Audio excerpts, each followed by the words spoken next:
حضرت عبداللہ بن مسعود رضی اللہ تعالیٰ عنہ روایت کرتے ہیں کہ میں نے حضور صلی اللہ علیہ وآلہ وسلم سے دریافت کیا کہ اللہ تعالیٰ کے نزدیک سب سے زیادہ محبوب عمل کون سا ہے؟ تو جناب نبی کریم صلی اللہ علیہ وآلہ وسلم نے فرمایا کہ نماز جس کو اپنے وقت پر ادا کیا جائے۔ عرض کیا پھر کون سا عمل؟ تو فرمایا ماں باپ کے ساتھ احسان کرنا۔ پھر عرض کیا تو نبی علیہ السلام نے فرمایا کہ اللہ تعالیٰ کے راستے میں جہاد کرنا۔ سامعین محترم، اللہ کے رسول صلی اللہ علیہ وسلم نے نماز کو سب سے مقدم رکھا، پھر اس کے بعد اپنے ماں باپ کے ساتھ اچھا احسان کرنا اور اچھا سلوک کرنا۔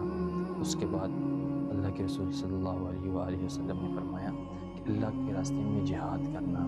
اللہ تعالیٰ مجھے اور آپ سب کو نماز 5 وقت ادا کرنے کی توفیق عطا فرمائیں اور اپنے والدین کے ساتھ اچھا سلوک کرنے کی توفیق عطا فرمائیں، اور اس کے بعد اللہ کے راستے میں ہمیں نکلنے کی بھی اللہ ہمیں توفیق نصیب فرمائے۔